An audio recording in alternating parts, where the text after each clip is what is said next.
Hello everybody, hope you guys are doing good today. I am back with some more Bone Spear and Necro.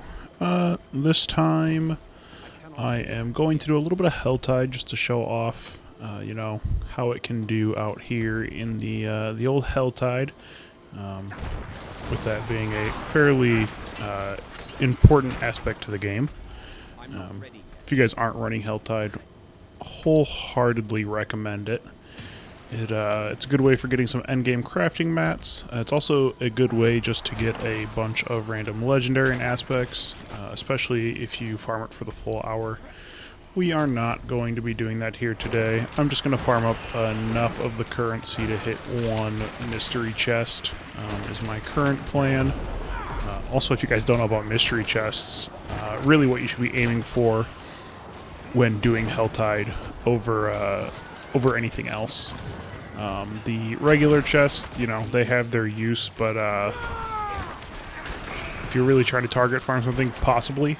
But I still don't think it's really worth the value, considering what you can get out of the mystery chest. You can get like 3 to 5 legendaries at a time. I've gotten a couple of uniques before. And a lot of the endgame mats.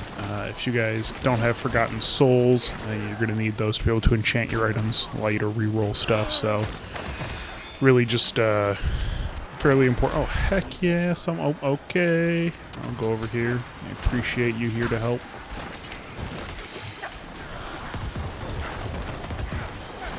As you guys can kind of see right now, this is content my level. I know in the last video we were doing a dungeon at a slightly higher level, and you guys, saw you kind of smashed it still. This is just like I'd really have to be not paying attention in order to die. So pretty unlikely that we're gonna die out here in the Helltide. It's pretty simple. When we're dealing with content our level, it is a bit of a joke. But I really do enjoy the Helltides. They are fun content for me. I like kind of being out in the open world. It's new. I'm a huge PoE player. Haven't really played many MMOs in my day, so like the open world aspect in an ARPG is something new to me. And I am enjoying it for the most part. I have my complaints here and there with some of the open world aspects. I don't care for the fact that they make us run to Nightmare Dungeons. I would be much happier if when we activated Nightmare Dungeon we were allowed to just teleport to it. That'd be a huge quality of life feature for me. Like, I get that they want us to be out here running around in the open world, but I'm already doing that. As someone who is just, enjoying, like, this part of it, I'm already out here, running around as much as I have to, so don't really feel like I need to be forced to do it to go to my Nightmare Dungeons, especially with their whole thing, of trying to make, regular dungeons less rewarding for XP, and they want people to be doing the Nightmare Dungeon versions of them. To be farming, which I get. It makes sense. That is, one of the end game things. I think you really do that just by teleporting us there. It's hard to make the regular dungeons not more rewarding when you can just go in and out of them and run them over and over again infinitely.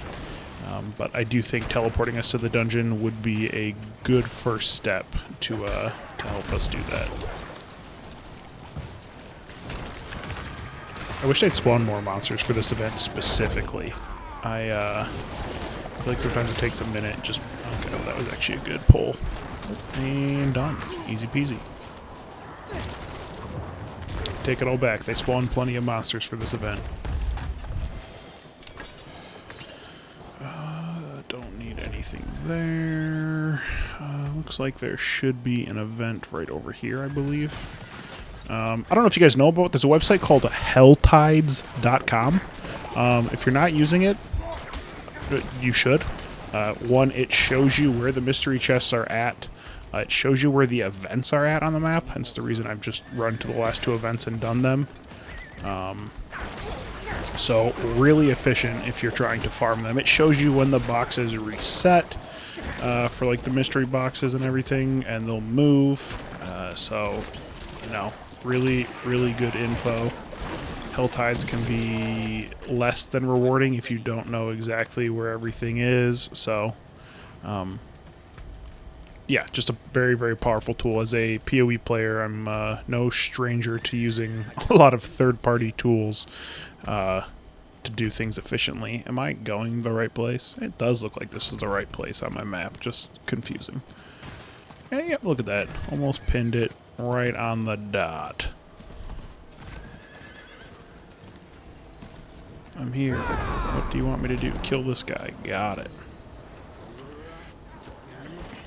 This one is also, I don't know. Our resource generation is really good, so it's not a big deal. But these things where they make you like shoot off at random one targets, it does drain our resource more than other content. Just because you are shooting one guy, and as you saw in the build, we generally get our resource back by hitting big groups of enemies all at once.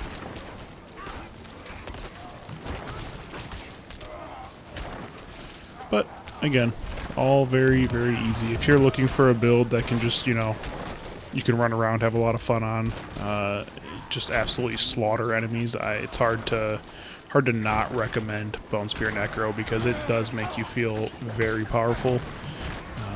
I did some power leveling yesterday for one of my buddies. He wanted to make... Ooh, almost missed that guy. He wanted to make a druid, so I leveled him 1 to 60 from a fresh character doing both capstone dungeons, and getting him to level 60. It probably took close to 2 hours. 1 to 50 took about 30 minutes. So power leveling in this game is very real, very relevant. So if you have a friend who's a higher level, and you know you want a second character, that's got to be my recommendation. It's one of my favorite things about Diablo games. This power leveling, I loved it in Diablo 2, even if you had to work a little bit harder to, you know, find your way around the Ancients mission in LOD, but 100% worth it.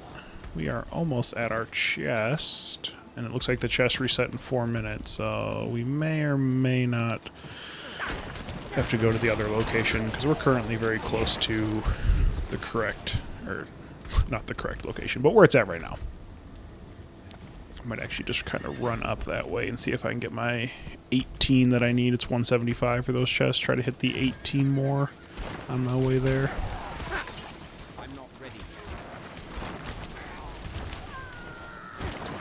But we are farming up a lot of our resource here. I should know what they're called. I picked up enough. The Aberrant Cinders. You can see we haven't been doing that for this long, and we're already at 169. So, very, very good at Helltide. Very good for farming this. You know, especially if you run around to the events like we did and just get those greater chests. The events are hard to beat. Like I try not to skip any event if I happen to see one, just because of the way. You know, you get a kill monster, so you get cinders from there. You get to open the chest, you get cinders from doing that. You know, it's a chest, so you also have chance at good loot. I've never actually found this chest, but the map looks like it's showing it right over here somewhere. Oh, I'm wrong.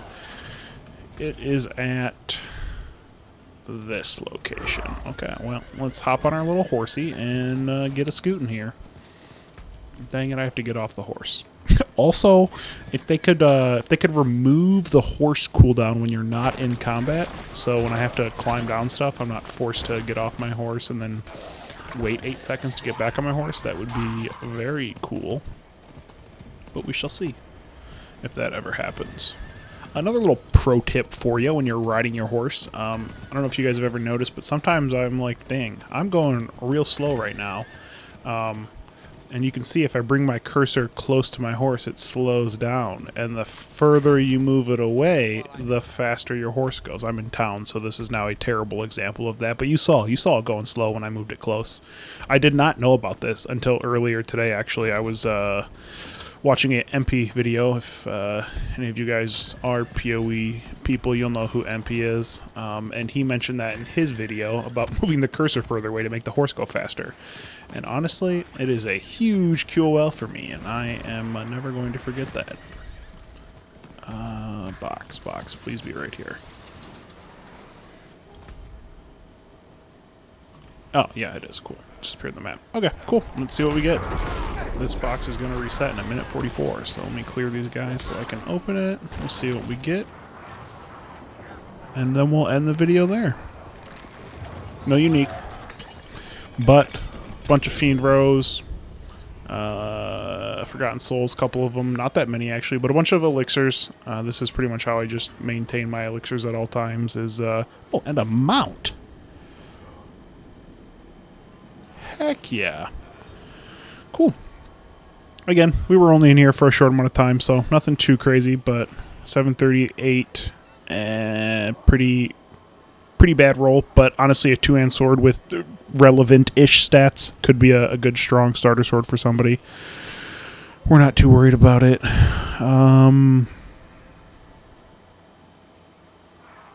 No. I am considering like items that I might for like a summoner build at some point if it gets better. Like I try to hold on to them, but I don't think any of that's too relevant. Bad aspect. Not that relevant. And bad aspect. Okay, cool. Boots that I don't care about. Okay, cool. Just a little bit of loot I found actually earlier in the day. We've got a cool couple of uniques. I don't know what I'm going to do with them, but they are interesting uniques that might build into some other kind of build, so just holding on to them for now. I actually have a bunch of my stash that might be, you know, things that can make builds come online, but that'll be future videos if I decide to test other Necromancer builds, if I get bored of Bone Spear. I have been doing Bone Spear strictly since like level 65-ish, probably. I was doing Bone Spear before that and Summoner before that. So I'll probably switch it up at some point and try to do some testing, but I hope you guys enjoyed the video, and I'll see you on the next one. Peace.